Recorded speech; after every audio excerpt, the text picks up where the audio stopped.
we are joined by Florida Republican Congressman Randy Fine. Congressman, thank you for taking the time and joining us tonight.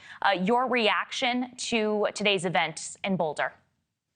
Well, I'm angry. Look, I'm not just a congressman, but I'm a Jewish American. And this is the culmination of 18 months of pro-Palestinian Muslim terror. They said, globalize the Intifada, resistance by any means necessary. And they lie about what's going on in the Middle East. And it will inspire people like this idiot in Colorado to do what he did. So I'm angry, but we shouldn't be surprised. And so the question we have to ask ourselves as a country, are we going to say enough of coddling terrorists? And are we going to start to fight back? As a lawmaker, what is that fight? What does that look like?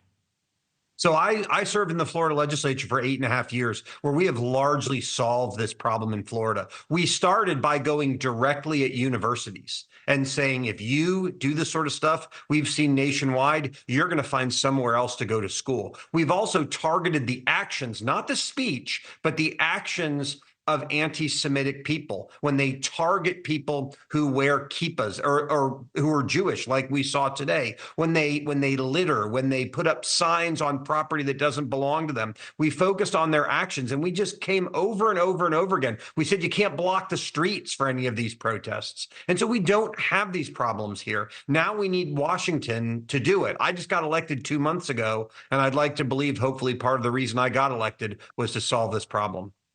We've heard from officials in other states, the NYPD being one, that they have stepped up security tonight following this attack in Boulder, Colorado. Have you been briefed on whether security is being stepped up in Florida? I haven't, but the biggest problem is you can't step up protecting every Jew where they are. What we have to do is go on offense. We have to say, if you are in this country and you are not a citizen and you stand up for the Palestinian cause, we are rounding you up and we are sending you home. We need to crack down on our universities that have supported these things. And we need to designate groups like CARE and Students for Justice in Palestine as the terrorist organizations that they are. We can't, every Jewish person walking to school can't have a police officer next to them. What we have to do is we have to go after the bad people. And unfortunately, there are a lot of them. I want to bring this back to the demonstrators there in Boulder this afternoon. Officials have said that this attack happened at a weekly demonstration with pro-Israeli demonstrators. What would be your message to them after this attack?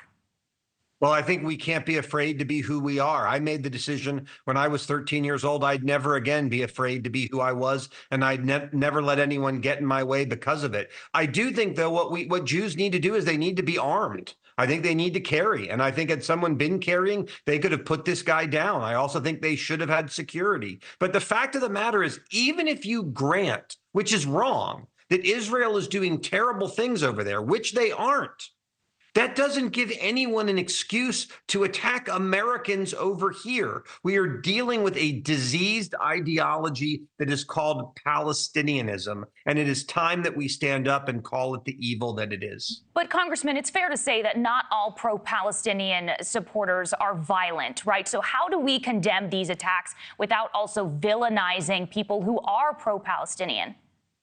If you look at our colleges and universities, you would find many, many, many attacks. People are attacked every day. Jews feel safe everywhere. Just 2 weeks ago, we had 2 people shot and killed in cold blood in Washington, D.C. Same language, free Palestine. And what I would say is if it is a peaceful movement, what I would look for is the people in charge of that movement to crack down on it. You won't see that. What you'll see here is what we saw after October 7th and what we saw after the attack a week and a half ago, where they amp up the rhetoric, where they go on further attack, where they make up insane things about babies being killed and people being shot when they're going to get aid. They lie in order to make people angry, and this is what happens. Thank you for watching. Subscribe below and download our NewsNation app right now on your phone, and you will get fact-based, unbiased news for all Americans.